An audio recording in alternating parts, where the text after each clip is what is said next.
Greetings to all our listeners. This is Miles here, coming to you from the editing bay. Due to problems with Subspace, we do have some lower recording quality than we would like for both the Star Trek Discovery and Star Trek Picard portions of the episode. We apologize for the inconvenience, and we hope that we've managed to edit together a still pretty entertaining show. That said, live long, have a jelly baby, do a Starfleet, enjoy the show.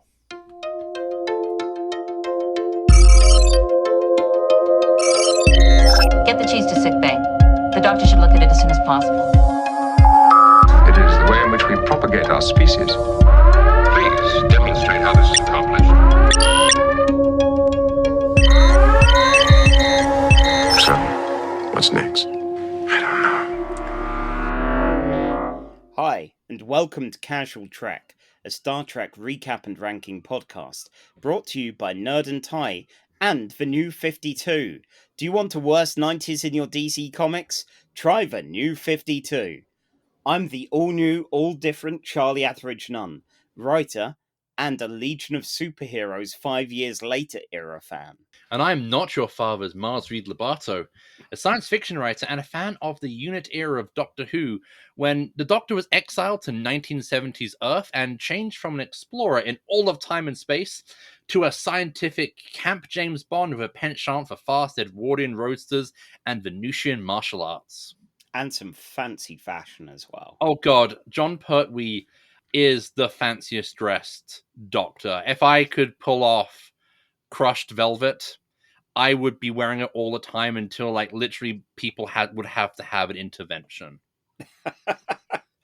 Yes, God. I don't know which Doctor I'd try to look like. It'd probably end up being just the Master anyway. Yeah, so each episode we watch stories from 3 different Star Trek shows and rank them on a big list from best to worst. We both love Star Trek, but it's far from our first fandom, which makes us the ultimate objective voice on such a task. In this episode, it's episode 50. Oh my god, we've gone on this long doing this many numbered episodes. Shocking that I've actually managed to commit to a thing for this long and keep going. I will just cast my eyes at the amount of first drafts which have been abandoned. So we decided this time we're going to have a look at the times that Star Trek had a bit of a refresh on its series and where it decided to repilot itself.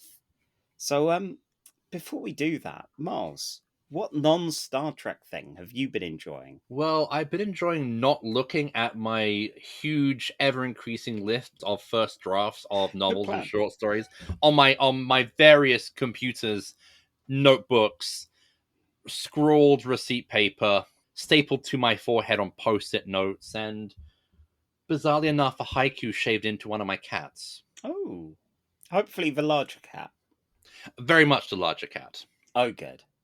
But the non-Star Trek thing I have been enjoying this week, and it is not a theme, because I have been rereading The Dark Knight Returns, written and drawn by Frank the Tank Miller, Ooh. and colored by Lynn Varley.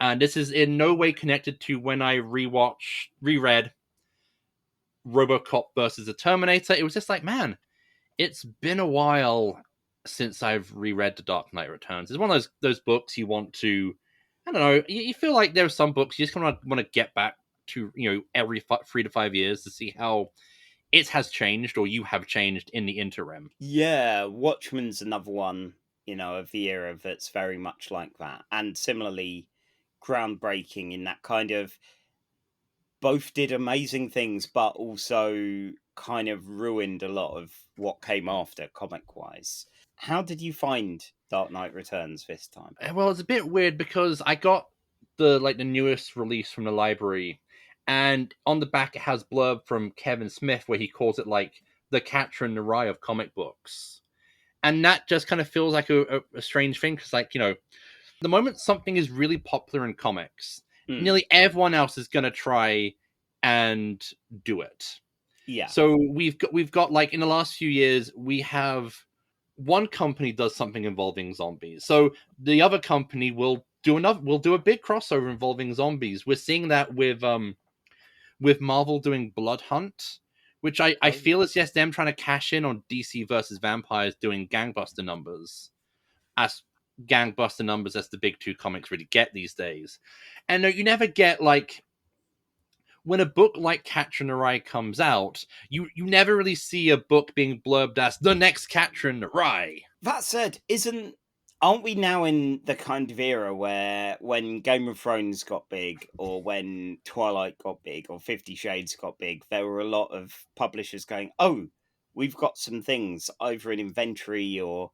I know when 50 Shades was getting big, you'd see WH Smiths and places like that with kind of knockoff 50 Shader like kind of things with covers which would be like reissues of things or That's true, but also like that's usually in terms of like marketing or merchandising, not in Mm. say critical appreciation.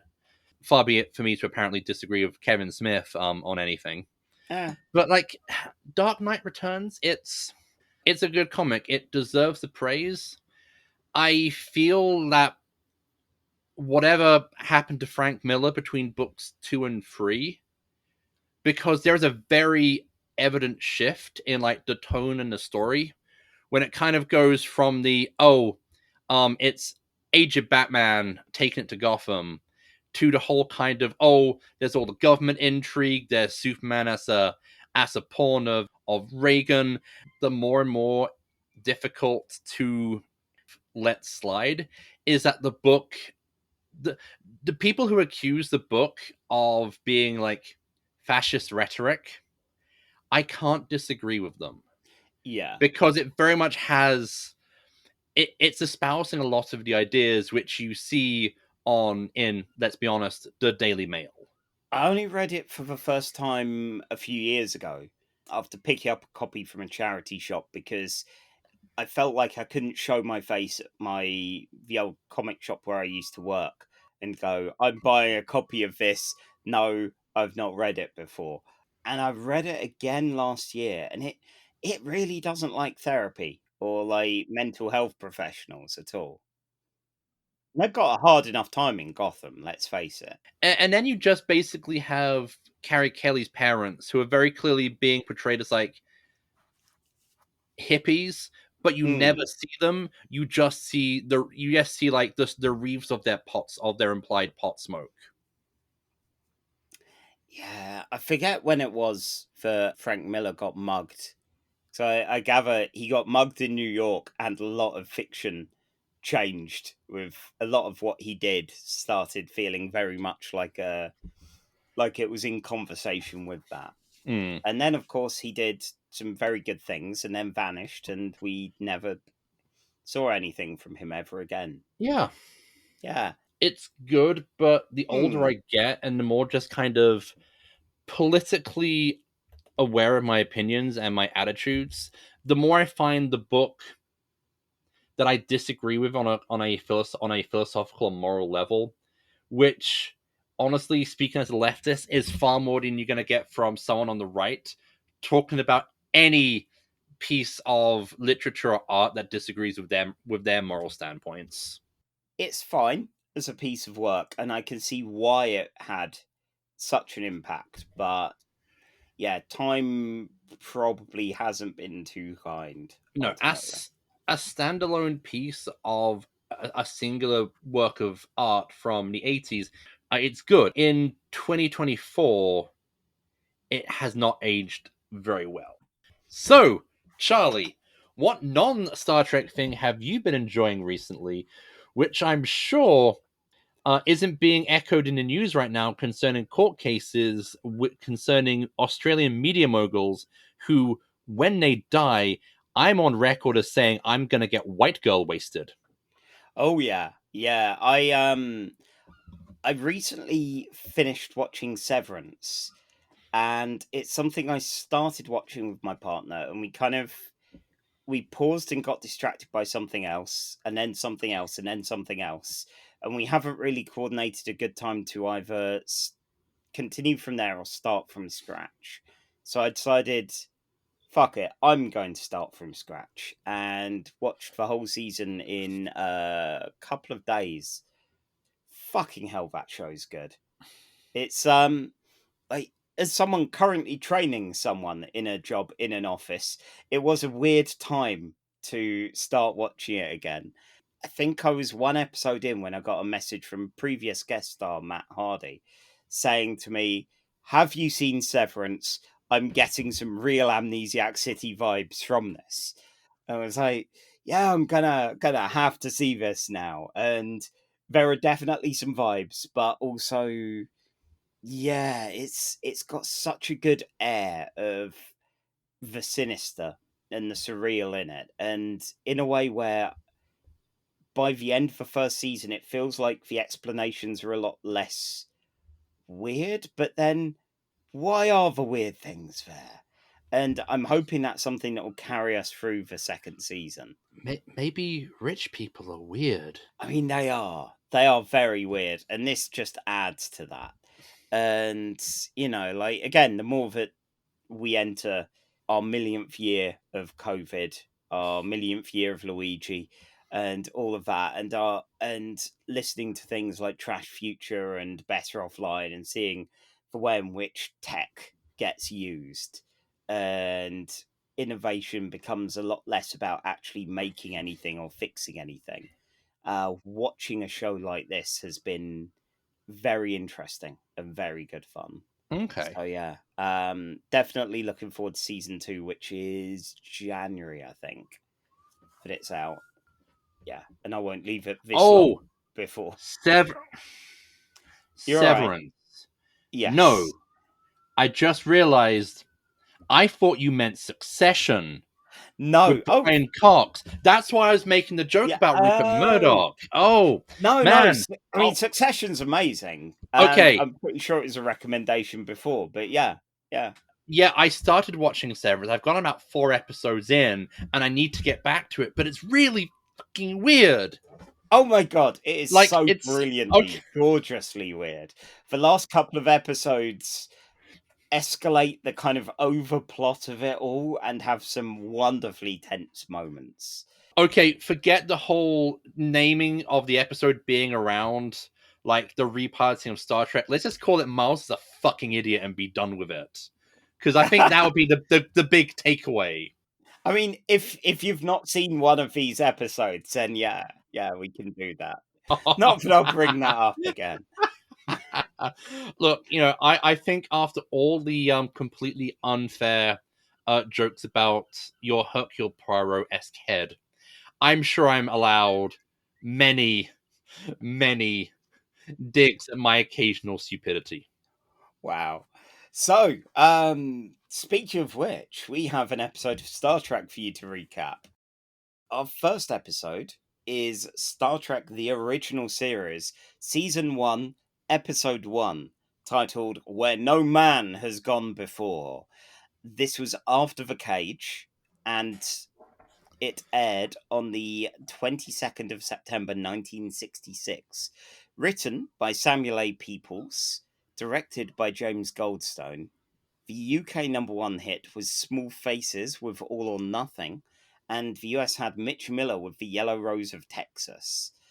And like, All or Nothing felt very much in the 1960s equivalent of landfill indie in the early aughts. You know, it felt like we've got other bands that are doing this better, and you guys, you're just there. Yeah, they're like the Snow Patrol to Coldplay. In a way, yes. Yeah, not that I would compliment Coldplay, but sure. No. And yeah, with Yellow Rose of Texas, I was playing these last night, and my partner was there, seeing them, and was like, when is the Star Trek episode that you're watching? It's like, yes, this is a folk song from the 1850s, but it was 1966 this came out. I think the most thing that shocked me about both songs was just like the strange juxtaposition of going into something I very much expect to be getting from the 60s to the Yellow Rose of Texas, which feels like I'm going to have Confederate soldiers marching up my driveway. Period. Confederate soldiers, not modern day Confederate soldiers. Terrible we have to specify with that. Yeah, it felt like something you'd get in the end credits of an episode of Deadwood, or, you know, maybe even like a Mad Men or a Sopranos or something, you know, where you go, oh yeah, ooh, look at our odd choice for final credits song. Or like an Altman film, where it's being played ironically. Yeah, that could work too. So, Mars, there you go, where no man has gone before. I'm an Englishman living in Wisconsin. Yes, I am.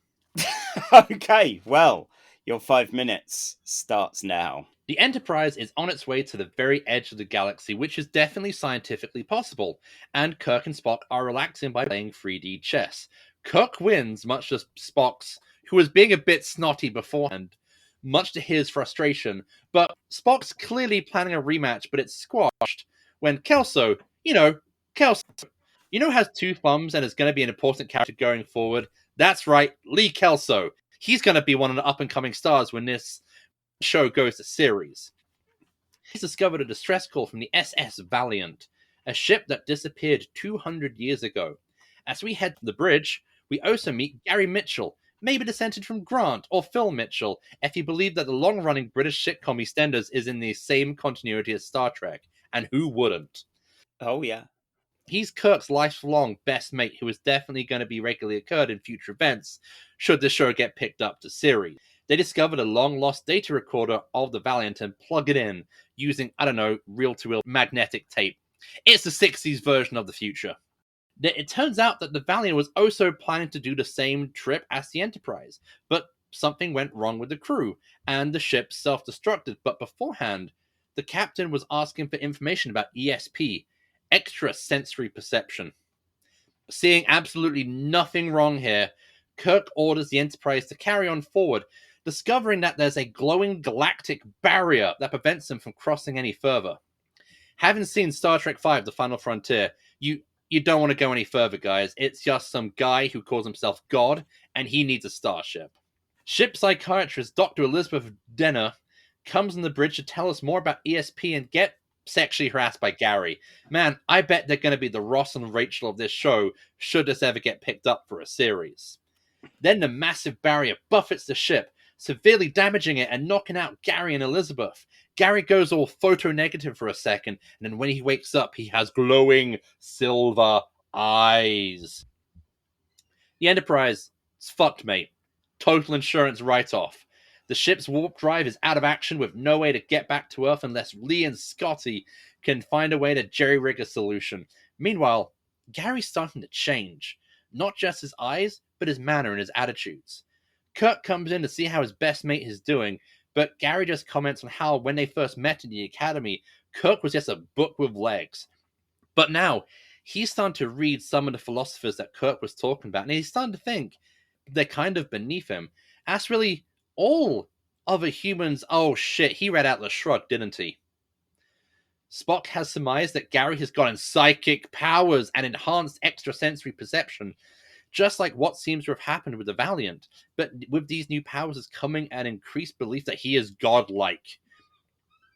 Since this may have been the root cause of the Valiant's destruction, Spock tells Kirk that they might have to kill Gary Mitchell. Kirk is definitely not down with killing his oldest, bestest friend, and clearly he won't, since Kirk, Gary, and Spock are going to be like best space buds should this pilot ever go to series. But while Kirk isn't down with Spock's killing Gary, he's okay with exiling him on a completely automated lithium cracking facility on Delta Vega, especially since they need to use the equipment there to fix the ship. Arriving on Delta Vega, Kelso and Scotty pull out that classic Kelso and Scotty scientific team-up know-how to fix the ship's engines. Kirk, Spock, and Elizabeth arrive to bring Gary to the service. Spock, why are you packing a phaser? Gary's going to get the wrong idea. They get him down to the surface and they lock him in a cell. But Gary's powers are increasing too fast for the crew to contain. Spock decides that the best way to sort out this problem is to beam himself down the big fucking gun from Doom. And just walk around looking tough. Gary promptly decides, time to go mad with power, and he kills Kelso, and also knocks out Kirk and Spock, but not Elizabeth, because Elizabeth was also affected by the barrier. and her psychic godlike powers are just awakening, and now her eyes are bright and silver like Gary's. With Spock's unconscious, Kirk grabs the BFG and decides to take on Spock's advice, finishing off Gary once and for all. As Gary and Elizabeth work with their powers to make Delta Vega flourish, Kirk jumps in and tries to break it up. But Gary is too far gone and can effortlessly throw Kirk around with his godlike powers, making a grave and a tombstone for Kirk, although it's written James R. Kirk, a sign that Gary's godlike powers aren't. Oh, alas, your godlike powers could not get this done in 5 minutes. So, let's start the clock. Although it's written James R. Kirk, a sign that Gary's godlike powers aren't as incredible as he thinks, or just that Kirk's middle initial was changed between pilot and show. Kirk tells Elizabeth that absolute power corrupts absolutely, and she still has some humanity in her after all. But also, man, what do you think would happen when one person with godlike powers gets jealous of another person with godlike powers? And Elizabeth and Gary get into a fight, zapping each other with godlike energy blasts and weakening each other, to the point where Kirk can do the only thing Kirk can do: beat the ever-loving fuck out of God. Shirts are torn, punches are thrown, stunt doubles are very conspicuous. Kirk can't bring himself to finish Gary off with a small rock. And that's the hesitation Gary needs to get his cosmic powers back. No, Kirk! A boss battle has a very carefully timed window for you to get your hits in. Now you're going to have to go through the entire pattern again. But instead, Kirk throws Gary into the grave met for Kirk and blasts down a massive rock that killed Gary. As we all know, God can resist the mightiest phaser blast and the heartiest of stage punches. But the one thing that can always defeat God? A humble fucking boulder to his entire body. Elizabeth also dies of her injury sustained in the fight with Gary, asking Kirk for forgiveness as power went to her head. The Enterprise repaired, Kirk notes that Gary and Elizabeth died in performance of duty and not that, they went mad with power and killed Kelso. It's what they deserve. A positive end. After all, they didn't ask what happened to them. That's the sort of thing you have to risk, where you go where no man has gone before. Ooh, that's 1 minute and 47 over. So, Miles. Have I ever hit anyone with a rock? No, but I've been tempted to. Okay, good. I'm pretty sure I have. I have given a co-worker a concussion with a pound bag of coffee. Yeah, I mean that's close. Okay. Yeah, it was weird watching this episode. And I know I've not seen a massive amount of the original series, but the uniforms, the look. And seeing Spock in yellow and Sulu in blue and Scotty in yellow, it was weird. And a lot of the jumpers felt like they were just jumpers from a prop drawer. A lot of them didn't really coordinate. Just to get extremely petty about this. Like they've still got some of the uniform elements of the cage, but we've not gone to the full-on color coordination as we're going to get in the show proper. Yeah, and I don't know. It was interesting. Like it'd be fascinating seeing this as the first one, going, oh yeah, Gary and Lee, and Elizabeth. These all are treated like the rest of the crew until, like Gary Mitchell goes all Gary Mitchell, and all kind of weird godlike, which is mostly represented by odd contact lenses, which apparently were kind of like lens and then foil, and were difficult to see through, which is why is kind of looking up and looking a bit oddly a lot of the time. That did help though, because it does just makes his disaffection just more visually prominent. Oh, definitely. Yeah, for him, it felt like that. Like he was more lofty and arrogant looking and kind of staring around. I don't know if Elizabeth Denner's actress, Sally Kellerman, had the same sort of issues, but it did feel like she was feeling around a little Yeah. bit. Yeah, that did make it feel like maybe she's having trouble seeing with it. We don't really generally talk about the like guest stars in a story unless they're like called Drawn Shrapnel. Oh yeah. But I do feel we have to mention that Gary Lockwood, who plays Gary Mitchell, also plays Frank Poole in 2001: A Space Odyssey. Mm. He's the other astronaut on the Discovery, not called Dave. And the actress Sally Kellerman was in the movie version of MASH, Oh. where she plays Hot Lips Houlihan in the movie. Ah, I thought I recognised her from something. It's been a very long time since I've seen the movie version of MASH. Yeah, and I mean that's the thing. They do feel more than just extras, more than just people that are on as a day player. And that really works to their advantage in this.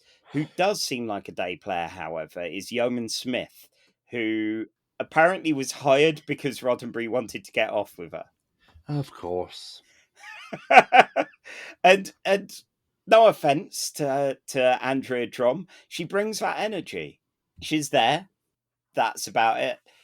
And it did feel bad knowing that Lee Kelso was either going to be disappeared or not going to make it with this. Because, yeah, like the others, he did seem like a bit of a core thing, a core member. The characters definitely have a bit more spark to them than...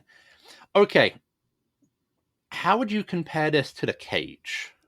Well, I hit a point partway through. I was like, Spock's shouting again. Like he's still doing that. Good.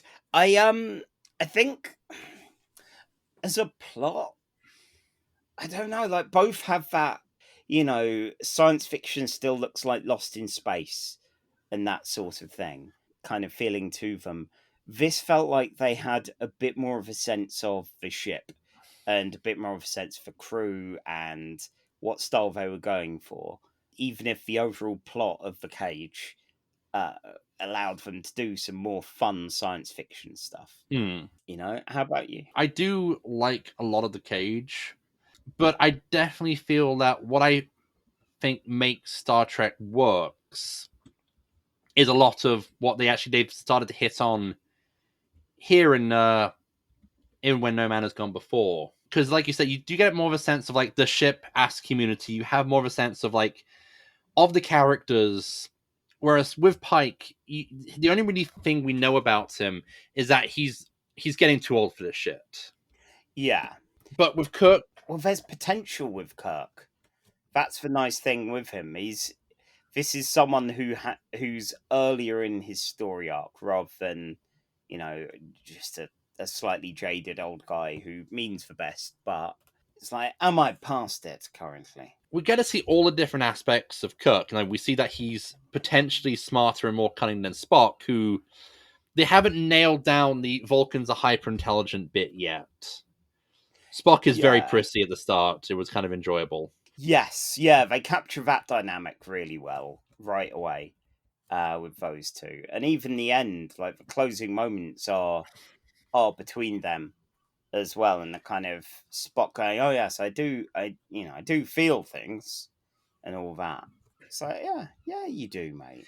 Then you get the sense of Kirk's past of how he was, as he's described, a book on legs. Yeah, people occasionally remember this when you see little memes about how, Picard was getting into fights, had to have heart surgery stuff because of them even, and then Kirk, big nerd Kirk. And of course, and hey, we get a classic William Shatner speech in our pilot episode. Then Kirk decides to punch a god in the face. Kirk's stunt double decides to punch God in the face.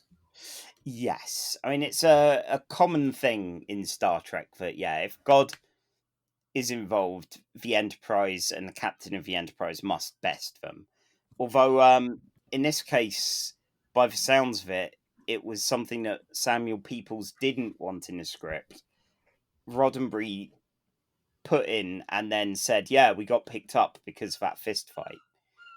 It's like, okay, sure. All right, sure. Yep. It's not as if it's a compelling story or anything with with arcs and character drama. No, it's because William Shatner gets his shirt torn and whacks a guy and doesn't whack a guy with a rock. Yeah. So, did Kirk commit a murder there? Because I think, was it Lower Decks where they were saying about a rock falling on on Gary Mitchell? They make fun of it because Ransom gets godlike powers, and the cat doctor was like, "Well, shit, I'm gonna find a rock big enough to drop on him," and then comes back after with like a forklift truck with a boulder on it. I mean, maybe they've decided that is the key way of doing it now. Is someone a god? Big rock. I mean, if someone is power mad enough to kind of destroy the ship and the crew, what's a little deicide between chums, eh? Yeah, I mean, soon enough they'll have a few dare sides under their belt, and good for them. Apparently one of the other pilot scripts they had, because the first pilot of the Cage didn't get what they wanted, so they were given the chance to do a second go through. Yeah. One of the other scripts they had for being the second pilot was this, Charlie X, which we have watched. Now, God, if that had been the pilot, I don't think so. That'd be weird. And it is another kind of this person gets godlike powers story. I don't know, like with that, again, you get that nice sense of the interiority of the Enterprise and that there is more than just the bridge going on. But yeah, it's weird that that's the case. But yeah, no, I feel this one is a lot stronger because it really gives Shatner a nice kind of chance to sort of, show what he can do. Yes. Yeah, he runs for full gamut here, which is good. Like, I feel that the Cage feels a bit more like an ensemble piece because you've got Pike in the, just separated from the crew for so long, and you got Spock and the others, and then Number One and the Yeoman. Whereas here, it definitely feels like, okay, we're going to strip a lot of the kind of characters down to the basics and make this more, we're centering this around Captain Kirk, which goes so well. No other show does that so much again until Discovery. Yeah, and it won't go to Shatner's head. No, not at all. He's not going to release an album where he sings Mr. Tambourine Man. Yeah, I think, is it one of my friends from junior school, James, his mum had a massive thing for William Shatner and had a picture of him up, which was this shirt ripped Kirk. It's like, wow, okay. That was a weird thing to see in someone's home when you're a kid, but yeah, good for her. So, you know what's also good for her? Mm. Our big list. Yeah, so we have a big list from best to worst of Star Trek episodes of TV shows and of movies. At the moment, our number one spot is still Star Trek II, The Wrath of Khan.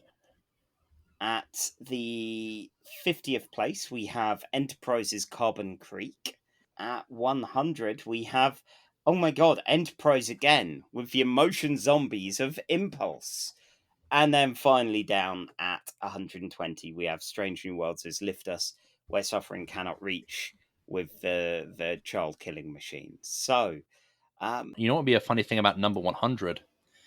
Currently, it's an Enterprise episode, but unless we put this episode at like 101, do you know what's going to replace episode 100? We're going to replace an Enterprise episode with another Enterprise episode. oh dear, this is what we get for ranking 3 episodes of Enterprise that we saw back to back, so close to each other. So, let's see. Let's have a look at the obvious comparison. TOS is The Cage, which is in spot number 26. That is quite high for this, and it is a good fun one. It's not quite figured out what it is, but it's some entertaining science fiction, and frankly, any of those Lost in Space singing, ringing tree looking sets, I'm a big fan of. I would say this rate's a little bit higher than number 26. I think in terms of what constitutes a unit of Trek, I think we've kind of got most of what's going to make TOS work. We haven't got the Yeah. core. We have elements of the core Kirk Spock dynamic, but we don't have the third trifecta of Bones to make that work. The crew, I would say, Sulu has 2 lines. That's it. Scotty has a bit more to kind of do, but he's still kind of in the background. But in terms of how the show is going to kind of present itself, how Kirk and Shatner is going to take the bull by the horns, we get the sheer dramatic energy that is season 1 William Shatner. And more importantly, we have humanity meeting a god and going, yeah, I could take him. Which, becomes a fairly common thing with all this.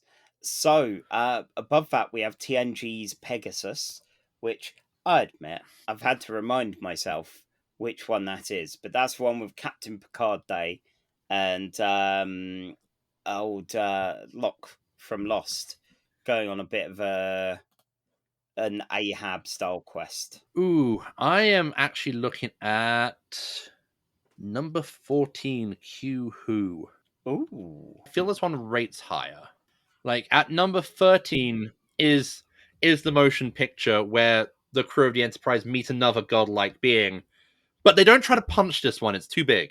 It is a bit too big to punch. I feel at that point everyone is solidly confident at what they're doing. I'd say the motion picture's definitely above Where No Man's Gone Before for that, and the look and style is all very nice. And of course, you've got the full crew, including Bones and his disco outfit, looking like he's a backup dance for Dazzler. And with that in mind, then, is this better than Q Who, where the Borg first appear? I might have set myself up for failure because Q Who's really good. It's a really strong episode. It is. The introduction of the Borg is terrifying and strange, and how the crew react to it is, I don't want to say a deconstruction, but it's a knocking out of the knees of a show where our heroes usually encounter the strangest of things with the squarest of chins.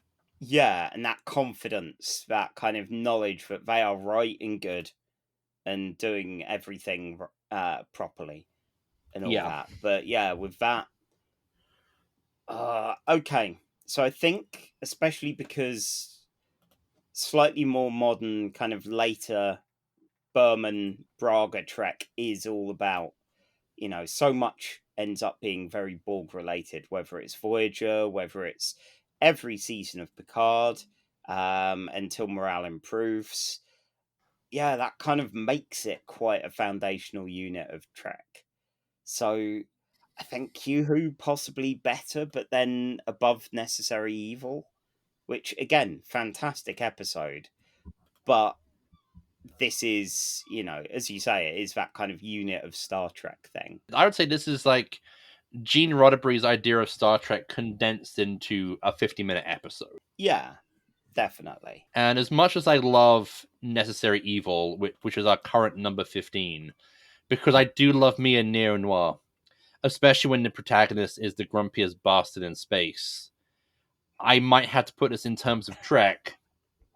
I might have to put When No Man Has Gone Before above Necessary Evil, although Necessary Evil is a better neo-noir than Where No Man Has Gone Before. Because I don't think most neo-noir stories end with someone quite literally punching out a god. Maybe more should. No. Yeah. I mean, I'm sure some involve people getting crushed with rocks or, dying in someone else's grave. That feels very on point. But the rest of it, no. Yeah, that's pulp 1930s noir 101. So yeah, I would put this as the new number 15. Fantastic. Also, one final point on Where No Man Has Gone Before. Apparently, they only caught that middle name being R when it was too late and they couldn't afford to replace the gravestone. So, well done them.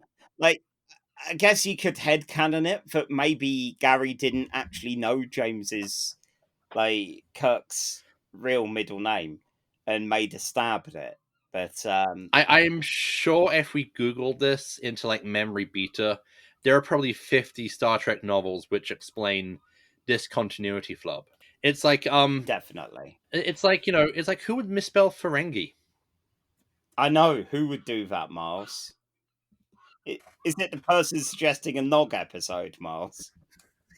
I love it as well. I don't know whether you were misspelling it as a bit in messages to me when you were suggesting a Nog episode. It's like, does Miles know that he's spelling it wrong, or is this just the Oh, spelling now?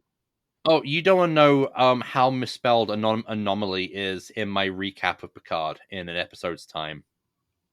Oh, good. Okay. I look forward to that. So, on to episode 2, and definitely immediately after having done episode 1 there, not plagued by the kind of technical issues that we've had for the last, 49 odd episodes plus bonuses, and having to record a week later. Yes. So, episode 2 is Star Trek Discovery Season 3, Episode 1, The Hope That Is You, Part 1. A rare multi-part story that we're not doing both parts of now because one's the season opener and one's the season finale.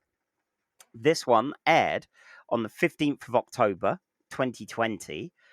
Written by Michelle Paradise, Jenny Lumet, and Alex Kurtzman, and directed by Olatunde Osunsami. The UK and US #1 hits. Again, this is very much Charlie and Old Man mode listening to these. It's 24K Golden with Mood and Travis Scott with Franchise. Yeah. Yeah, I kind of have to join you in Old Man mode. Like listening to out of the modern tracks that we heard for these ones, like 24K Golden was all right. I didn't realize apparently his real name is Golden Landis Von Jones, which yeah, I guess you would change it to something else like 24K Yeah, Golden. because podcasting is an audio fashion, Charlie was reacting to the fact that once he told me his actual name, I started scratching my nose with my middle finger in the fully upright position. Mm-hmm. Alternatively, I could have made this gesture. Oh yeah, that gesture. Oh yeah, and then fairly good one to do. And then there's this one. Classic. Okay, good. Oh damn, Charlie, that one you just threw me was really offensive. I try. So yeah, with this we've not really covered the end of season 2 of Discovery, but we've had a Skynet from the future, we've had all kinds of things, and season 2 kind of wraps up what Discovery was at that point. And I don't know if anyone expected what would come next or was sure what would come next, as they kept it a little cagey, which was quite nice. The thing we do have to mention about the Discovery Season 2 finale is that they managed to just kind of wallpaper over all the continuity flubs by basically going, okay, we can't talk about the USS Discovery on pain of death. That's why Spock never brings up to Kirk that he has a sister. Although the fact that, Spock only brings up the fact that he has a dad and when Kirk actually meets him, and doesn't bring up that he has another brother until Kirk actually meets him, might just make you think that, yeah, maybe Spock just doesn't like to talk about his complicated family background. Yeah, Michael kind of slips in nicely there because Spock is so rubbish at sharing. When you have people complaining about, oh, how come Spock has a sister and we've never heard of her before? It's like, yeah, the incredibly talkative about his personal life Spock. Yeah. Well, I don't know. I've found some people that have moaned about that have been like, he's got a brother as well, right? And yeah, not always. They don't always with that. So yeah, it's like, score one for the casual, to the even more casual person that wants to just I don't know, remove women from all media or something. Anyway, I will be, unlike Spock, and able to disclose all manner of things about Michael Burnham as I recap this episode, which is almost entirely about her. All right, I have the timer set up. Charlie, you have 5 minutes to recount this episode, starting now. So, previously, Skynet sent itself back from the future to guarantee a timeline where it got rid of all life. Things went awry, and Michael Burnham piloted a special Red Angel spacesuit into the future, where Skynet would be stuck in Discovery and not be able to wreck the past. The crew all decided to go with her. And now, a hologram bird clock wakes a completely new character up. He brushes his teeth, listens to classical music, and waits with a package at a desk every day. No, this isn't a cold open for a season of Lost. It is relevant soon. We get a Star Warsy moment of a spinny ship flying around and a lot of shouting between Book, a roguish guy, and an alien who's after the cargo he took. Michael Burnham pops out of a time portal, slams into his ship, and the pair crash. The Red Angel suit, luckily, keeps Michael alive, although she has to do a bit of an off and on again with it. And she is ecstatic to hear the scans say that life exists. Oh my god, that's great. There isn't a discovery, though, which is a problem because it was there back in the past following her. The computer tells her it's now the year 3188, and Michael is stuck here alone. She has a good bit of a cry, sees some smoke in the distance, braces herself, and heads off to it. That crashed ship, though, it's not real. It's an illusion, Michael. Book's here, and he thinks that she's after his precious cargo. He's on a clock too, and his ship needs dilithium to get going. The real one, not the illusion one. Whatever's there, it needs looking after. And yeah, hopefully getting dilithium shouldn't be hard, but actually in the year 3188, it's a bit rarer than you'd think. Book takes Michael aboard the real version of the ship. She loves the familiar yet different look of the machines and sees Grudge, his Maine Coon with a thyroid condition. Grudge is precious and must be protected at all costs. Michael offers up a tricorder as an antique that Book could trade, and hopefully she'll reach comms that could reach for Discovery, wherever it is. Book reckons Michael's believing in ghosts like old soaks you find in pubs, talking about how it was good in the old days with Starfleet and a Federation, and this hasn't really been a thing for over a century. What? Michael's a bit freaked out by this, and Book takes her to a Requiem, a desperate hive of scum and villainy, the home of an Orion and Andorian alliance. Book takes the tricorder, and Michael's pretty thrilled about seeing folks with portable transporters, right up until Book turns her over to the authorities in return for dilithium. The Orion and Andorian reps talk, mostly over each other, admittedly, trying to get to the bottom of Michael's deal. They spray her with the drugs, and she gets all giggly and freaks out a bit. She dobs in Book, who's busy having a standoff with the guy that he took the cargo from. So now it's a standoff between so many different people. And luckily, Michael's not so high she can't just grab a gun and help Book shoot their way out, and then use personal transporters to bamf around the planet until Book has them pop up underwater and they get free this way. Michael's been hurt, and Book meditates with his shirt off to convince plant life to give Michael some healing goo. Bit weird, but yeah, fine. Why not? You're a gamer. You've seen worse ways of healing someone. Definitely. The Orion and Andorian and their mates show up again at the ship and demand Book gives them the cargo. He does, but it's a giant, hungry, Lovecraftian slug beast. Her name's Molly, and she obliterates them before eating Michael and being told to give her back. Because, that's the main character, Molly. Let her go. Turns out, Book is actually some kind of space wildlife preservationist, needed to get Molly to a nice planet for mating season. Aww. Yeah, they managed to do that, and Book trusts Michael a bit more and says, actually, I have the way of getting in touch with Starfleet. It's this way, and takes her to the man from the start, Aditya Sahil. whose father was Starfleet, his grandfather was Starfleet. He isn't, because there wasn't a Starfleet at that point. But every day he's woken up in the office hoping Starfleet would show up. Michael gives him an acting commission. Now he has an official role. He opens the box, and it's the flag for Federation that they hang up. Their numbers are few. Their spirit is undiminished. There are others out there, and one day, maybe... Oh! Oh! You know what, Charlie? Mm-hmm. I'm gonna give you a solid. We can stop with their spirit is undiminished. Okay. I'm gonna give you this one. So, Charlie, you surmised the episode perfectly in 5 minutes. Oh my god! Wow, I'm getting so good at this. Yeah, I had like a sentence left, so yeah, I'm good with that. So this was a bit of a different look.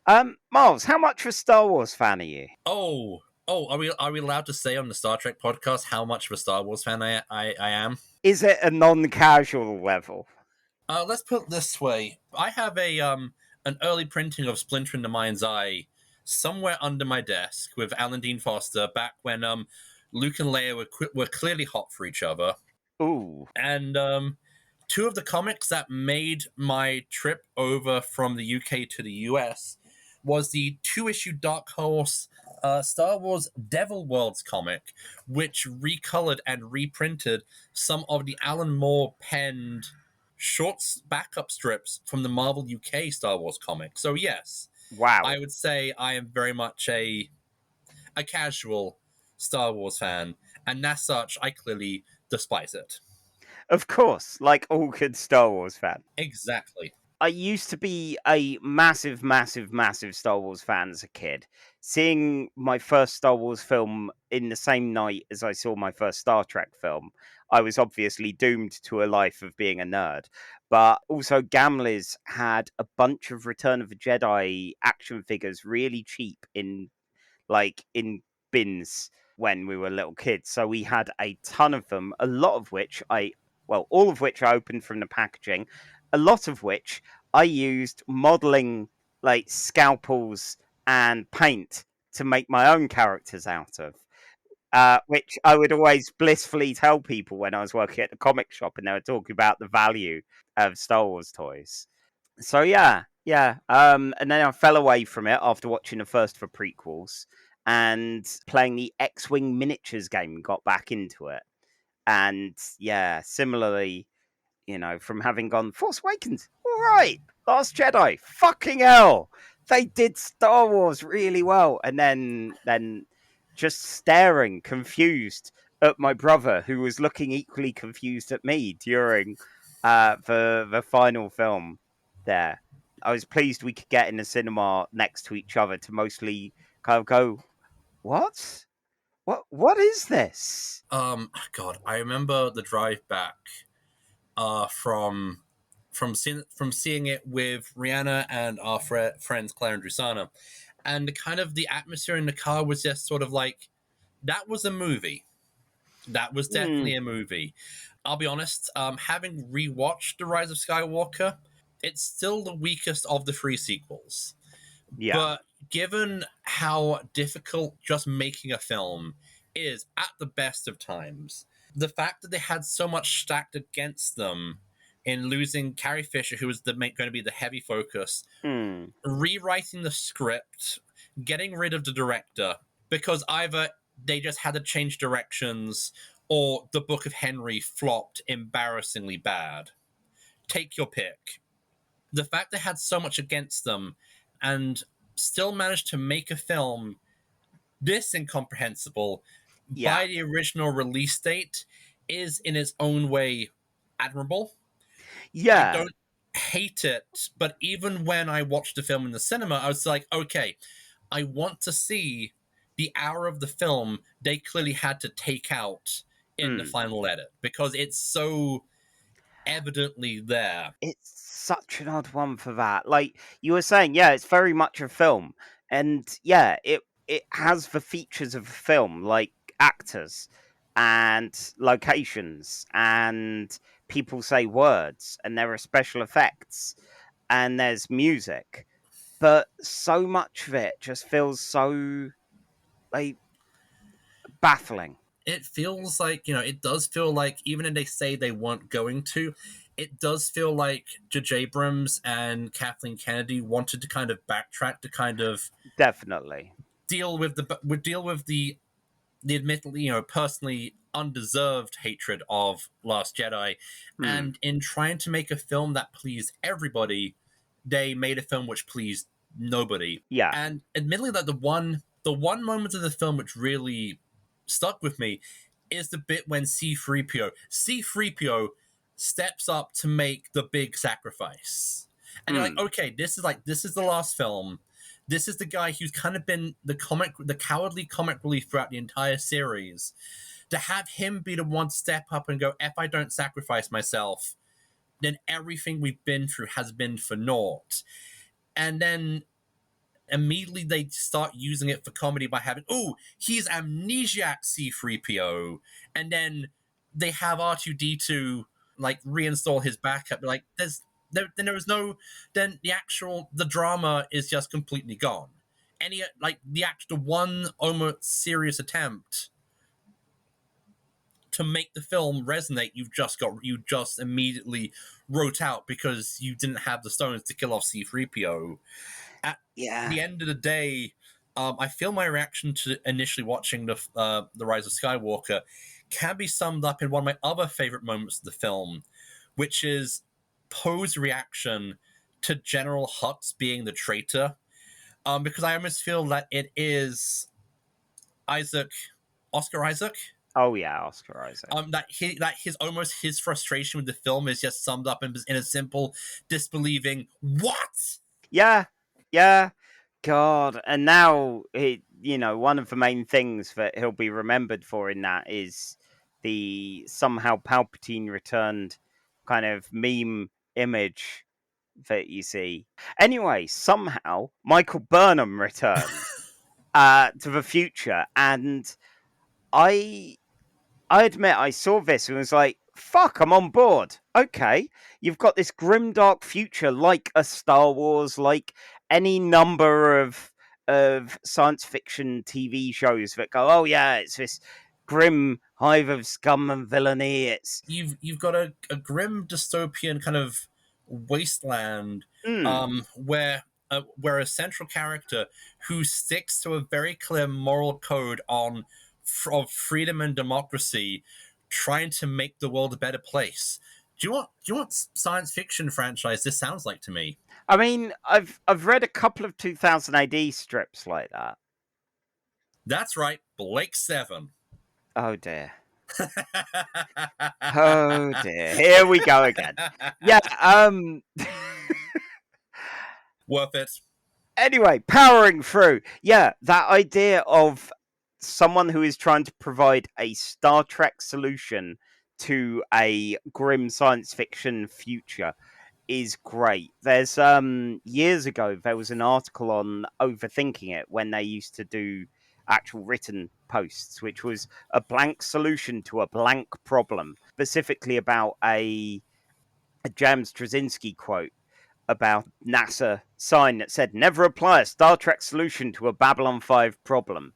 And Overthinking It had a lot of fun of applying what an X solution to a Y problem would be.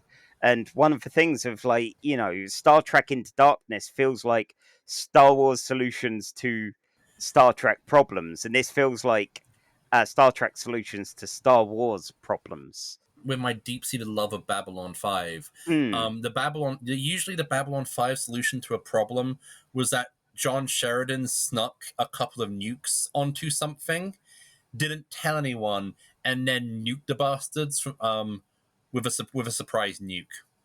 Yeah, surprise nuke. There you go. Yeah, Star Trek probably wouldn't do that. No. But this future might, after something mysterious called the burn, which one of my criticisms was like, that's a little too close to Michael Burnham's name, and the first 2 seasons have been all about Michael Burnham.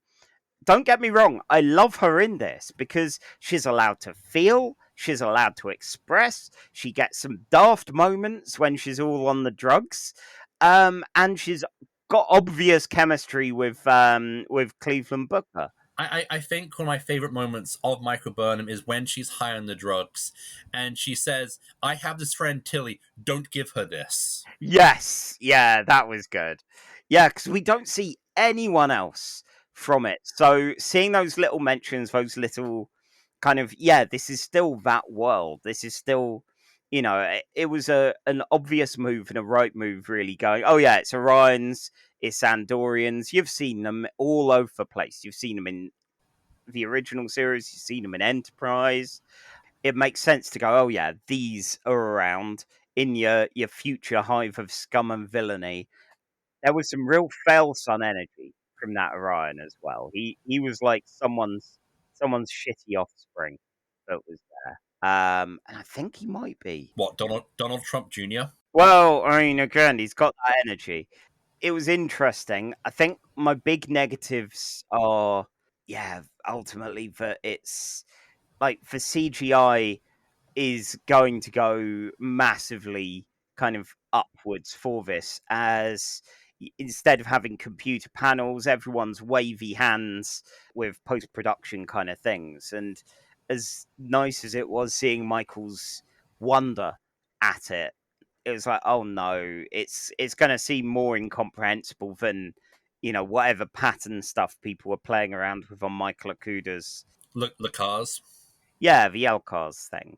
But overall, I left this originally feeling like there was a lot of potential to have. Definitely, I liked the bump in technology, even though, like you said, it's a bit too far future. Mm. And it kind of feels like, whenever a TV show or a movie wants to parody incomprehensible science fiction, it's usually going to be something like, we're just going to wave hands and magic technology happens. It's like in Barbarella, where they've outlawed sex by taking a pill and holding hands. But the big problem with Star Trek, I think it's just maybe like a production or just whatever. Like, they reached a point in the TNG DS9 Voyager era where it's like, okay, we've kind of got everything set. How do we advance the technology we have? And that might be one of the reasons why Enterprise goes back to basics, why the next films were the J.J. Abrams Kelvin verse, to kind of still make Star Trek feel relatable, because I think it's one of the same things they did with modern Doctor Who, in which it feels like there was a very clear attempt by Russell T Davies when bringing back the show to not indulge in any of the campness of classic Who. So we get to these far, far futures, but people are still wearing like jeans and t-shirts and very recognizable jackets they bought for cheap from Primark, and everything's very kind of levers and buttons, because you don't want to go to like strange science fiction tech or fashion which could be made fun of by the general audience. Like, I would say like the great example of this would be Firefly, where it's the future, but everyone kind of dresses like it's oldie-timey cowboys. Yeah, I don't know. Like, I get that it was hokey having things like the time travel episode with Paris and Janeway going back a day, and the alien world that they were on that had got destroyed a bit later. Everyone had wacky ass clothing, and DS9, where a lot of it feels like people have been in the fabric box and just stitched some stuff together. But yeah, sometimes just a big black coat can seem a little generic. It's the 2020s. The Matrix happened literally 2 decades ago. We don't need to be going back to, man, Matrix sure looked cool.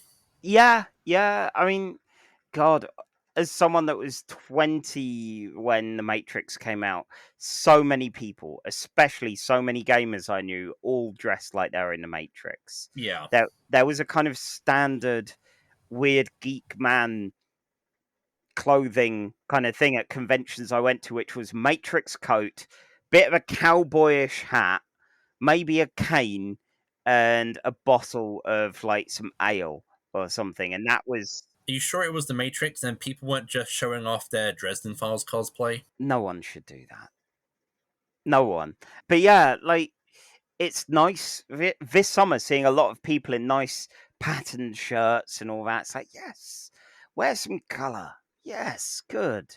But yeah, in this, despite that, I really enjoyed Book in this as the Han Solo, Matrix coat guy. The rough and tumble rogue who won't stick his neck out for no one, but he actually sticks his neck out for everyone all the time. That's his character flaw. Yeah. Well, especially animals, because Yeah. if Star Trek has a Han Solo, he's not a bounty hunter; he's a wildlife preservationist. It's like, yes. Star Trek is the nerdy future. So of course, like your rogue bad boy isn't going to be like a drug smuggler, because no, that would be illegal. Instead, he's a member of the EPA. Yeah, exactly. Yeah, which is good. And yeah, I'm generally ambivalent cat-wise, but Grudge is good fun. Grudge is adorable, and I say this as someone who wasn't always a cat person, but very much married into being a cat person. Yeah. Like I feel like the long arc of my marriage to Rihanna has basically been marked with how much do I love cats now? It's an awful amount. Yeah, like I've befriended some neighbor cats like Darwin who occasionally visits now and is a glorious idiot. And yeah, just down the road there's a Maine Coon who like lounges in the road in that kind of, yeah, you're gonna. I own this road. I'm huge. Look at me. And it's like, yeah, I admire that energy. But yeah, this I loved the start and the end with, Starfleet is no one knows where or if Starfleet and the Federation are around, because the big plot point here is all the dilithium went boom one day, and problem is that's in a lot of starships Yeah. and people use it for warp travel. So the only people that could travel are people that had alternatives or have been mining alternate sources of it, because you can't really travel far. It's why the Orions and the Andorians here have made an alliance, because they obviously hate each other, but who else are they going to be around? Like, be afraid for the one human trapped on Vulcan, that kind of thing. So yeah, it's an interesting setting to be in, and we'll get more of the mission statement of it soon. My other big worry with this was that it was going to be like the final season of Fringe. Do you remember how that went?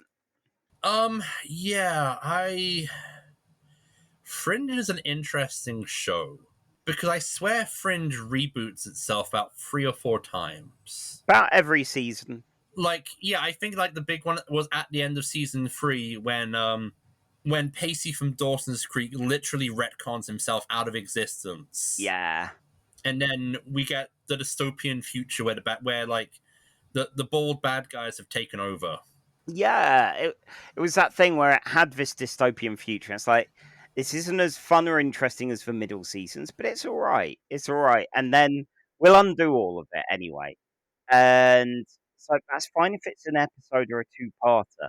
If it's an entire season, that doesn't feel as, I don't know. It feels like the journey we've been on is now completely eradicated. Yeah. And my worry for season 3 and 4 of Discovery was they're going to do this. And I've not seen the finale of season 5. I've not seen anyone going nuts that they undo it. And the Starfleet Academy show sounds like it is set in this future with the rebooting of the Academy. So I'm good with this being a new era. You can set things in or the old times or the Branham Braga like Burma. Like, I think this is a move Star Trek needed to do Mm, because the current era has had a problem of sticking to trad by yeah, starting off by having it be like a TOS era spin-off and then Strange New Worlds, which prides itself on being like the traditional Star Trek but done Y2K. And then we have Picard, which is slightly nostalgia. it's nostalgia, but even though it's still kind of going towards the textile and aesthetics of of later Discovery, but Yeah. with a more gritty Star Wars edge. Yeah, yeah, it's interesting seeing the gritty kind of we're a prestige show be a lot more Picard than this, where it becomes more I do want to say yeah. that the last scene never fails to make me tear up a little bit. Oh God, oh It is hokey, but it's the kind of hokey I kind of like because after watching Star Trek sometimes be increasingly cynical into what Starfleet is or what Starfleet represents. We're going to get that again with like the Section 31 movie. oh yeah, For all the times that it feels in the current Paramount Plus era of Star Trek, the idea that we are Starfleet, we mean something, I feel it's hammered home a lot more. If only because it feels none of us really kind of have that hope for a better future. yes, yeah. It came at a point where it was needed. This was the first, what is it? First post production heavy series to have finished and debut in 2020. Almost all of it was done work from home with the post production side of it. And yeah, it felt necessary. It felt needed. I remember watching it on a lunch break on my iPad in the kitchen where I that's where I'd been working. I'd had a break and was just like, yes, yeah, this I can fuck with. Like this is a desperate world with some actually needed hope and optimism. So it was a good fun time. Speaking of good fun time, let's have a good fun time putting this on our big old list. So Discovery's had, I was going to say a mixed bag. Its best offering is Forget Me Not with the Slug Caves in spot number 23. Okay, before we go to the big old list, I feel that there's a second list we should actually apply to because this has a kitty in it. Oh So my we god. get to bring out the ship's cat version of the Yeah. big list, which, is my cat, Willie. He is the ship's cat for the podcast. Don't tell his new roommate, Duran, because maybe Duran will have his own list. And so it only has 3 articles. Number 1 is Cat's Paw, where there's a giant cat.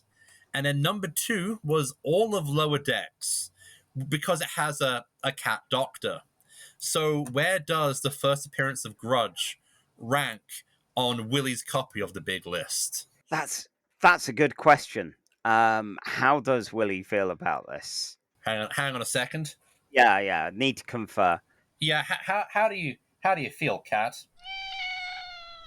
Willie says that Grudge has a very pretty coat, but keep that cat the hell away from me because otherwise I'm going to start growling. And as such, he wants it on spot 2 because the cat doesn't actually eat anyone, and he was very jealous that the tentacle kind of slug monster did.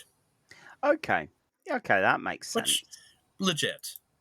Yeah, and then in a distant last place we have the changeling from the original series because for weird, like Kirk's metal son. Oh yeah. Yeah, which will always be lost. It does look like something that would terrify a cat. Yep. And so once the important thing has now been done, let's go back to our little big Trek list. Of course. All right. So what were you saying before the cat interrupted us? So the best rated Discovery is currently Forget Me Not, season 3, episode 4, which is in the 23rd place on here. That was where Adira was going into the slug caves to confront their trauma. Yup, and to find out all the different lives that the symbiote and properly joined with the symbiote. I feel this one's better because it's a big dumb action movie with a fantastic Star Trekky moment at the end, and like you said, there's the application of a Star Trek problem to a Star Wars bar fight. Okay, so above that, like the next new thing that we have on there is 21 with Subspace Rhapsody on Strange New Worlds, which is a hoot. I feel that Subspace Rhapsody will always win. Yeah, Mostly for K-pop style Klingons. they're so good. They're so much fun. Okay, so that in between these two that we've just mentioned is a mock time where Spock has to fight the horny out of his system with the Pon farr. So, yeah, I guess where in between Subspace Rhapsody and Forget Me Not Cisco. I mean, can this episode of Discovery hold up to what might be one of the most iconic episodes of Star Trek? Oh god, that fight, that music. I think if you start singing the Star Trek fight music, everyone kind of knows it because it's been parodied from in everything from Futurama to that Jim Carrey vehicle, the Cable Guy. Yeah, I'm good with putting this in the new spot number 23 under a mock time. God, yeah, and that landscape in a mock time as well. God, it's, on the side of a van kind of landscape. It's a Roger Dean album cover. Yeah. So, our final repiloting of the evening is going to be from the high highs of Discovery Season 3 to we can predict where the vague idea of the vague impression of where this is going to go on our big list. Yes, it's Picard. Specifically, it's Picard Season 2, Episode 1, titled The Stargazer, as we've covered the yet another repiloting of Picard Season 3, Episode 1. And it does like remaking itself season after season. And yet still feeling so very the same.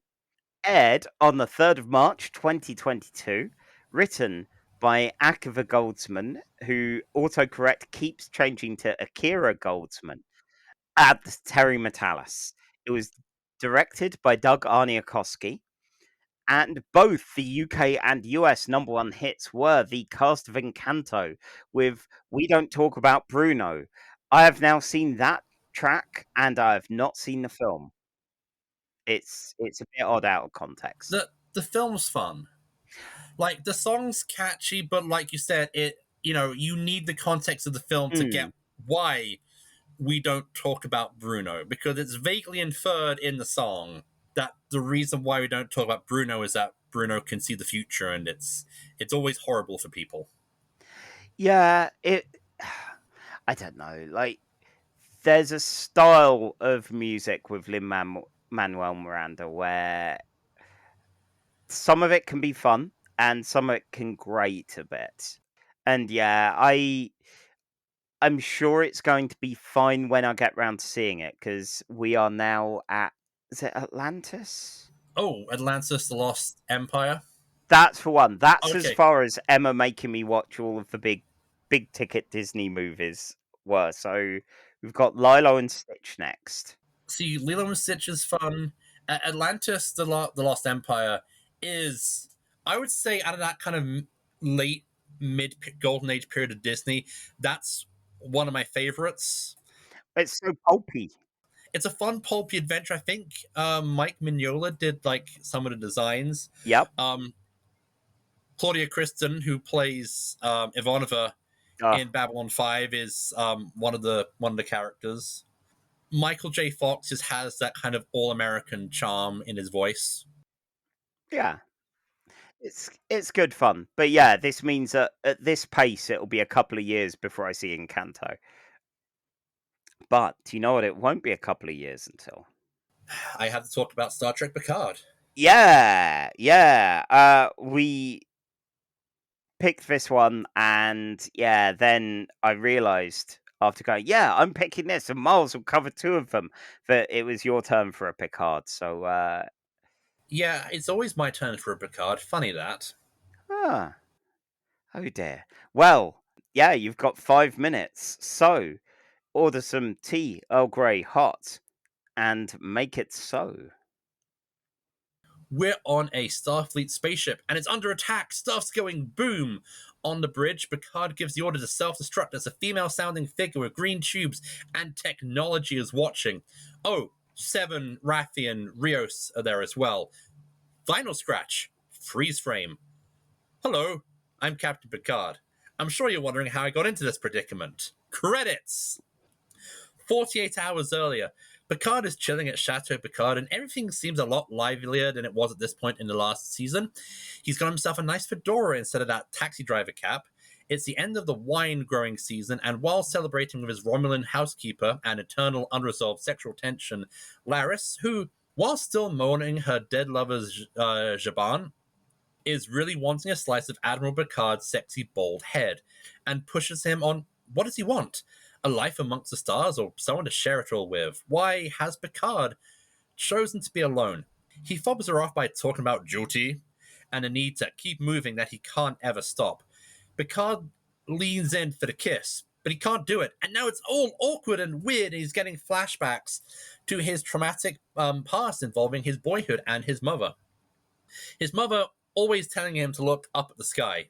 Meanwhile, out in deep space, the USS Avalon has detected a glowing green spatial anomaly. That can't be good. Back on Earth, Picard is looking for a book while Laris is very clearly upset at him over last night. He doesn't want anything to change, but she does. He's got to go give his speech at Starfleet Academy where Elnor and his class are graduating.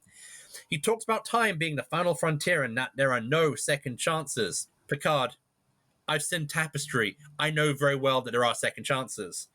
While he talks about his celebrated family members who are great explorers, his words go once again back to his mother. I wonder if there's unresolved issues there. Back on Rios' ship, which the La Serena, Seven is doing Fenris Ranger action hero stuff, fighting some pirates, while the various Rios holograms are just kind of getting in the way. Emmett waxes therapeutically about how prejudiced the Seven's Borg implants have left it lonely at not wanting a flesh and blood crew when the ship detects a glowing green space anomaly, the same one. On Rutan 4, Soji and a group of synthetics are going on a goodwill tour throughout the galaxy, and she's giving a toast while a very drunk Dr. Jurati is looking on. Rios contacts her, their relationship ended in a breakup, and Rios, now captain of the USS Stargazer, has been tasked to investigate the glowing green spatial anomaly. The Stargazer, by the way, was the name of the ship Picard captained before the Enterprise, because there is no reference we won't reference in their show. Picard and Raffi catch up. Picard is now a Chancellor of Starfleet Academy, a good way to escape his personal baggage, while he counters by asking how Raffi's relationship with Seven is going. Poorly. Elnor is worried about his future in Starfleet, and Picard gifts him a book written by Spock, talking about the challenges about being one of the first Vulcans in Starfleet. Raffi is also being stationed to the same ship as Elnor to keep an eye on him, because that whole sort of Romulan speaking only honestly is going to get him into trouble. Studying the anomaly, the La Serena and Seven meet up with the Stargazer as a coded signal starts coming through it. The anomaly, I mean. It's a distress call in numerous languages saying, "Help us, Picard."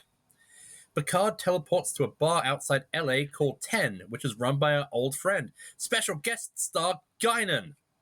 Picard needs to talk about his fear of love and commitment while Guinan is asking why it's taken him a century to start exploring the matters of his heart. Whatever it is, it's a pain even he's never spoken about to Guinan, but they drink and share a laugh. Starfleet tells Picard that they want him to go investigate the anomaly, especially since they asked for him by name. The message isn't just a distress call, but it's a broadcasted Article 15, a plea to join the Federation. Right, time to put the emotional and psychological baggage back in the trunk, and old JL's going back out for one last mission. Not that he told Laris, who returns home to find him leaving. Haven't seen season 3 of Picard. I feel sorry for Laris. Yeah, that's... Yeah, okay. It's had to do that manually. Right, I will start the timer now. Arriving on the Stargazer, Picard meets Seven, and we find out that the Stargazer is comprised of technology gleaned from the Borg artifact. Having seen season 3 of Picard, this is going to be a recurring problem for Starfleet. Picard orders healing frequencies open with the anomaly, and the Stargazer starts going haywire. As a ship starts to come through the anomaly, Seven is the first to pick up on what it is. It's a Borg ship. Oh no! It's the Borg. Yeah. Again. Having seen season 3 of Picard, it's always the bloody Borg. Starfleet gathers a small fleet, including Raffi and Elnor's ship, the Excalibur. Picard is cautious since he's in charge as the most superior ranking officer. Seven is skeptical. The Borg assimilate. They don't let themselves be assimilated. Jurati wonders that the Borg might be so decimated that they might be willing to change tactics. Seven is adamant that they act lest indecision results in the destruction of the Federation. Having seen season 3 of Picard, you get what I'm saying. They go Picard's way, and the Borg Queen says they will beam over the Borg Queen. Rios isn't doing that and raises shields. The Borg ship opens up, and a armored, helmeted Borg Queen is beamed aboard, even through the shields. Rios demands phases ready, and hey, this is where we came in. The Borg Queen wishes for peace, but the Osu require power, and metal tentacles shoot out and start accessing and assimilating the Stargazer systems. They try and fight her off, but damn, she's impervious to phasers. But she's only stunning people, she's not killing them. Using the Stargazer as hub, she's not just assimilating the ship, but all the other ships in the area. Picard, realizing that they can't give her a space fleet to work with, activates the self-destruct sequence. As the ship explodes, the Borg Queen tells Picard to look up, and everything goes white as the Stargazer explodes. Picard wakes up back in his home, but there's a force field above Earth, and the vineyards are desolate ashes. Exploring his home, Picard sees that it is filled with artifacts and paintings of a life he never lived. What is happening here? Picard asks. An excellent question, Jean-Luc, brays a familiar voice. Mon capitaine, how I've missed you. To Picard's horror, Q is standing there waiting for him, first looking like his old self, then with a snap of a finger, Q looks older and reminds Jean-Luc of what he told him when they last parted ways. The trial never ends, and while Picard has been thinking of second chances, he's at the very end of the road not taken. Ooh, that's 2 minutes and 42 over. Oh dear. Okay, so I didn't realize that Terry Matalas also wrote this episode, which makes my earlier assumption about season 3 of Picard being that the writers hadn't seen season 2 of Picard even more confused. Yeah, it's weird that. It's like maybe they wiped their minds between seasons or something. So, it's Picard. Where do we start? Yeah, so I feel that Laris was done dirty there. Yeah, it feels like he could have even left a note for Laris, or maybe sent a message. Yeah, just something like a text. Yeah. You don't ghost on a person in your own vineyard. No, not even no less than 24 hours after failing to kiss them. So, for a character who is like 100, and an actor who's doing it quite a bit, so much of this crisis feels like a thing for someone a few decades younger. It's like, oh, I've put my career first. Oh, is this bad? I don't know. Like, and the fact that it's drilled so constantly as well from pretty much everyone going, maybe, have you thought about having more than just a career, especially having been retired for years? So you've not even got that, really. But Picard, you're 100.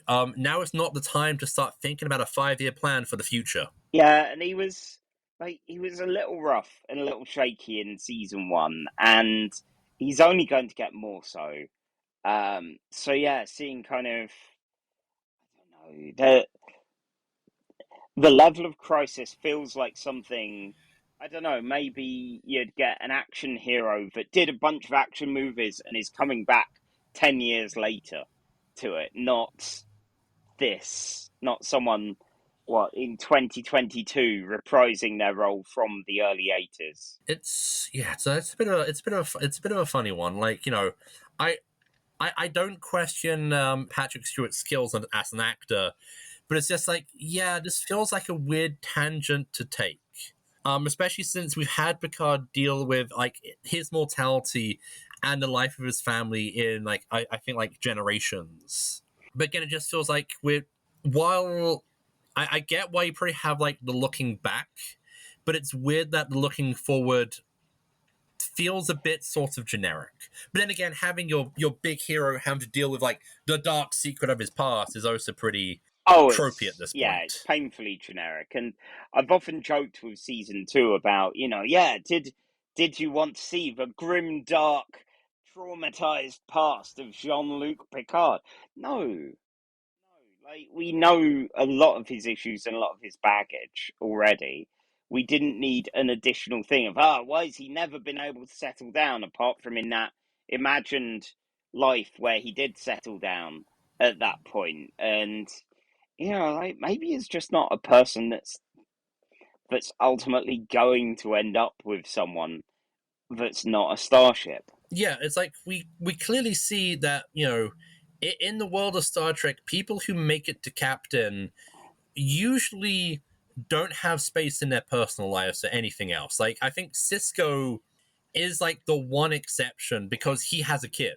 Like Janeway had a dog, and Kirk had a number of illegitimate children, and that was about it. Captain Freeman literally had her own daughter at work, and we all saw how well that went for the first few seasons of Discovery. Yeah, it went great. The problem with Picard is that I want to like Picard. Yeah.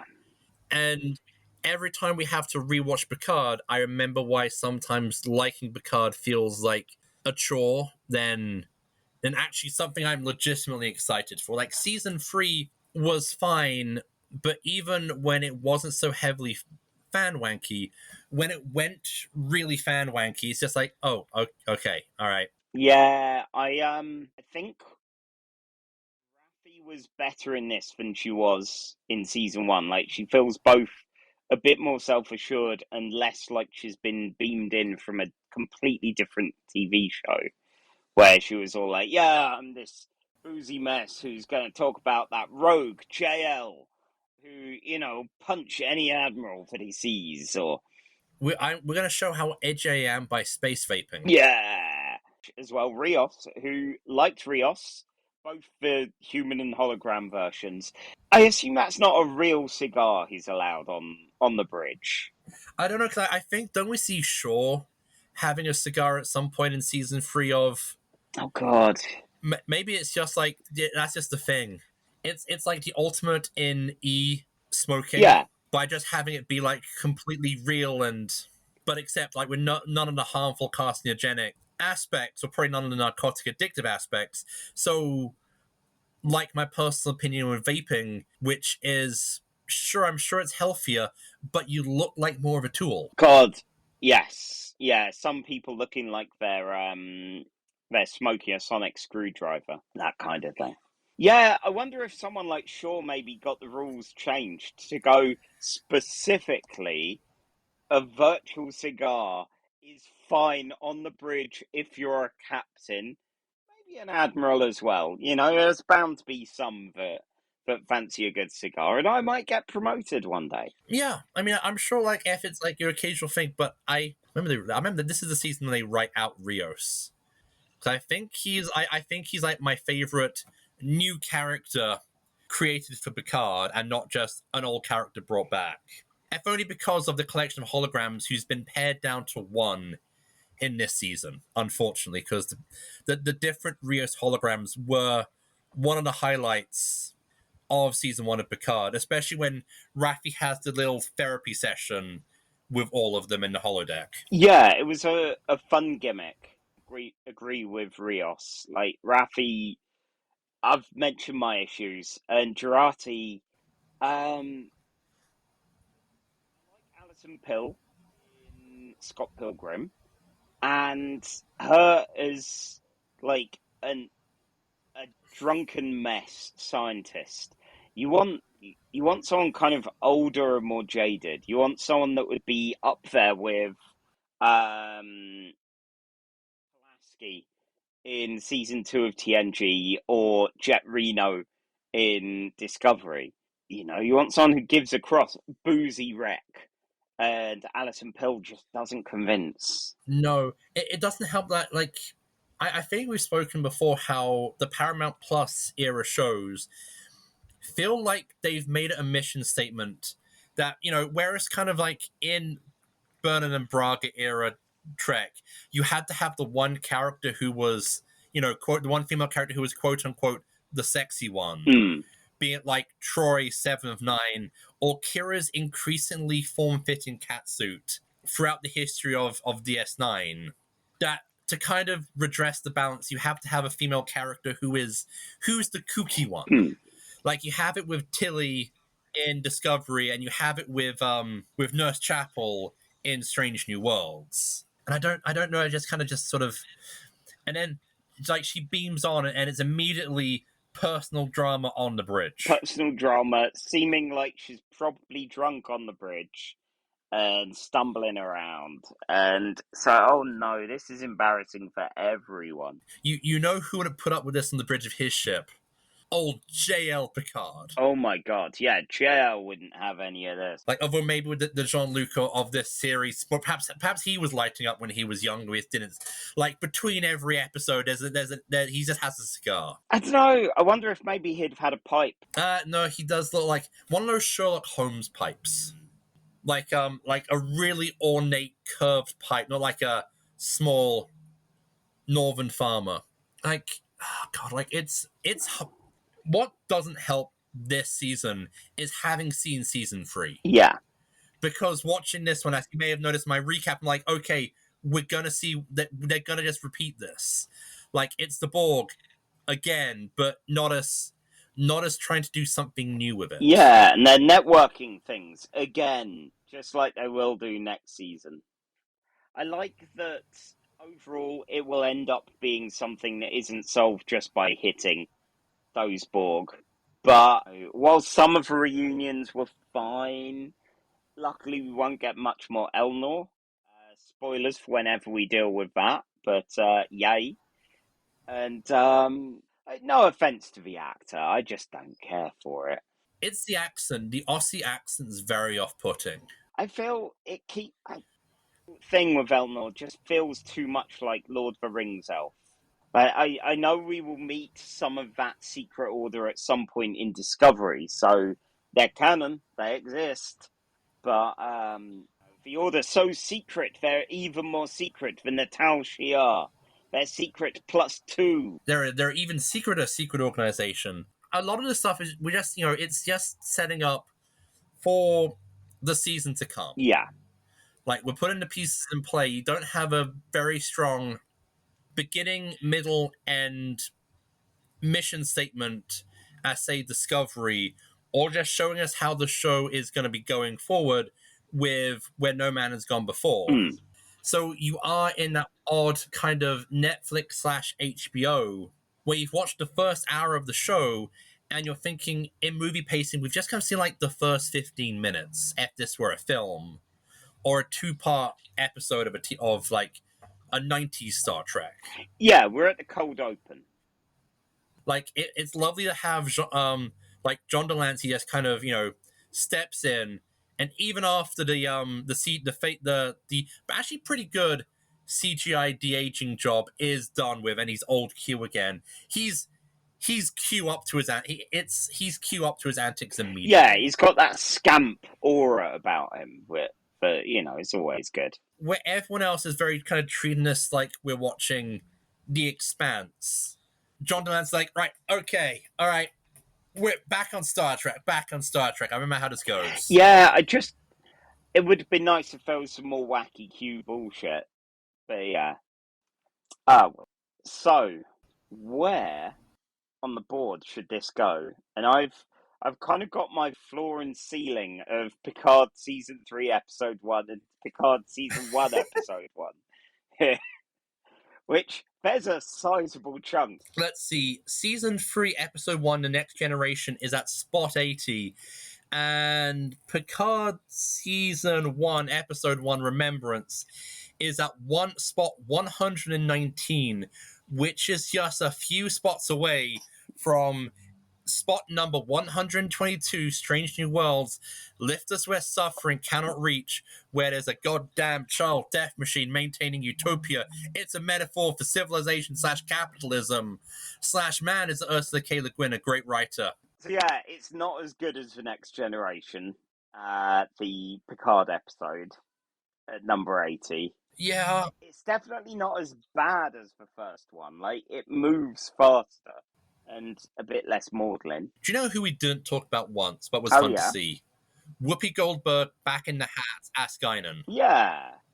Like, at this point in the timeline, her bar being called 10 Forward, fine. There's going to be some questions about that later on, but yeah.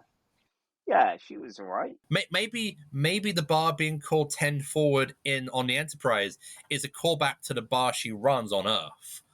Like, it's like Quarks in Lower Decks where it's franchised out. Mm-hmm.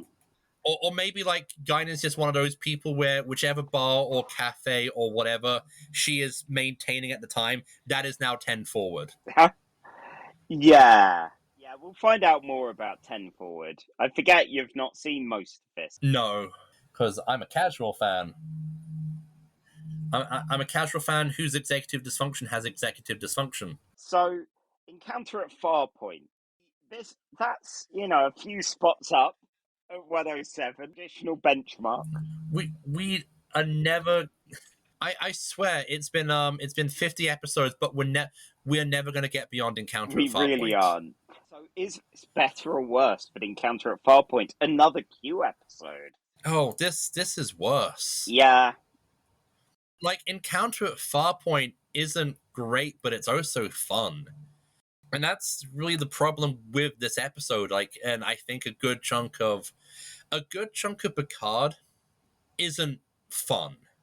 And it's not in the same kind of way as how TNG can sometimes veer into camp by clearly all the actors are taking it a bit more seriously than the show itself.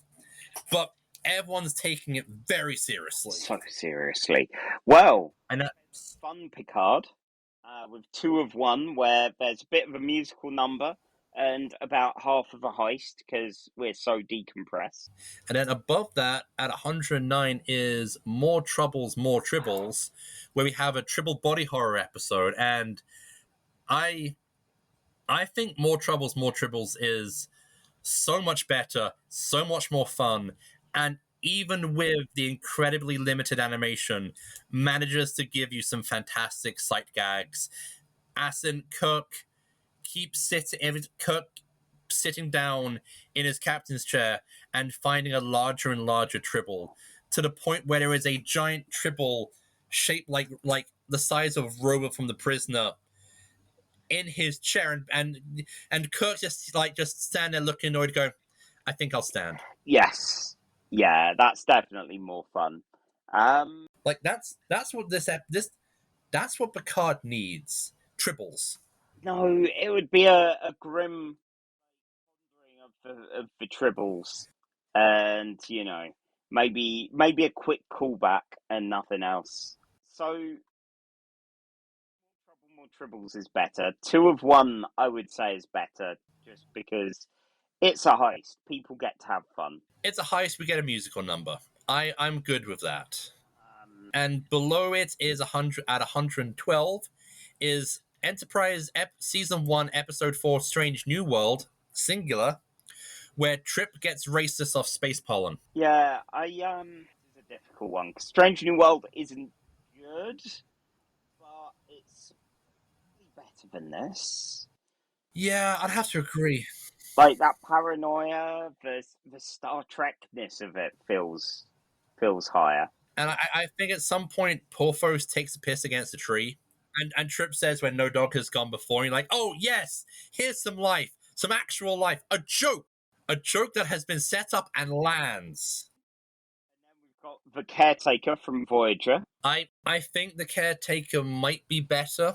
Even if, like, the world-building promise in the Caretaker doesn't take off, I would still say it's a pretty strong opening for Voyager. Okay, and next we've got an evil clown in the Matrix with the Thor at spot 114. Ooh, I think that one might also be worth it because of just Janeway's. I remember Kate Mulgrew's just acting as some completely done Catherine Janeway at the end of the episode. Like, I am done with this. I am not happy. Let's go. Okay. Below that is 116 with TOS's The Menagerie Parts 1 and 2. And I think this is better than The Menagerie. Yeah. The Menagerie is a good story, but the thing I can't separate The Menagerie from how it twists the ending of The Cage and is incredibly ableist.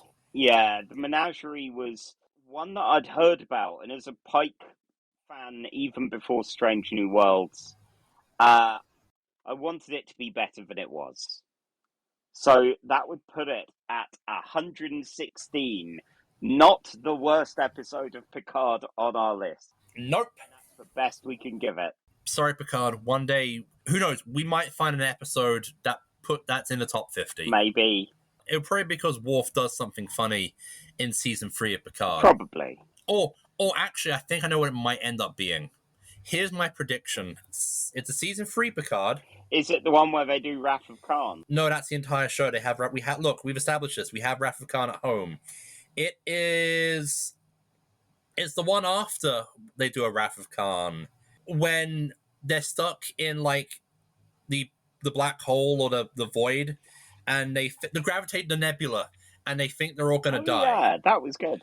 And like everyone kind of like, you got Riker blue screening, and no win. Episode 4, no win scenario. Yeah. So that has been our show. And if you do want to throw us some gold pressed latinum, you can find us on our Ko-fi at kofi.com/casual trek. You can follow the Casual Trek Blue Sky account at casualtrek.bsky.social. You can find me, that is Miles, on Blue at milesreedlabato.bluesky.social, and Charlie at his at skyshark.bsky.social, where he'll be talking about X-Men a lot. Yeah, inevitably. A lot. Yeah. He's just been, at this point in time, he has been on a space opera kick with the rise and fall of the Shi'ar Empire, where Cyclops' other brother, who we didn't know about, who is not Gambit, and is not Adam X the Extreme, but is actually that little bitch Vulcan, who has managed to usurp, marry, and murder his way, including one act of patricide, his way onto the throne of the Shi'ar Empire. Yeah, no one does a Starfleet in that story. No, unless you're counting Charles Xavier having no hair. Yeah, I guess there's that. On Blue Sky, for all of August, I'll be putting up a post today about role-playing games as well, which you can also find on my itch page on skyshark.itch.io. So with that, do we need to repilot or reboot the ending phrases here? Or are we going down a retro repiloting like Picard, where we're just going to say all the catchphrases again? I don't know, CE. What do you think? Oh my god. Oh, don't, no. No, let's not have that. So I guess we probably have to, like, light a cigar and just talk very gravely and earnestly, which ain't going to happen. I'm English. I can't talk earnestly about anything. Mainly sarcastic. Pretty much. Or resign to our inevitable demise. Yeah. As this episode reaches its inevitable demise, for our next episode, we're actually going to maintain with the British theme by beginning the first of a 2-part episode where we talk about 4 episodes of the original series of Star Trek, which for whatever reason were banned by the BBC and not shown in original broadcast or even released until the show was repeated in the 90s. So we will be talking about episodes of Star Trek banned by the Beeb. Yeah, it'll be like those DVD releases of raunchy 2000s films. It's like, yeah, too explicit for television. It's Star Trek, the original series. Or, like the 80s video nasty craze. Yeah, it's going to corrupt the youth. Sadly, I think the Mary Whitehouse experience have broken up, so we can't get them to guest on our show. But then that would leave us having to explain to our American audiences who Mary Whitehouse is. And that's always fun. So join us next time for some banned stories of Star Trek. Live long, have a jelly baby, and fire a phaser into the air. You have been listening to Casual Trek, a Nerd and High podcast, presented by Charlie Etheridge Nunn and Miles Reed Labato. Music by Alfred Etheridge Nunn. Star Trek by Paramount. Not us. Not yet.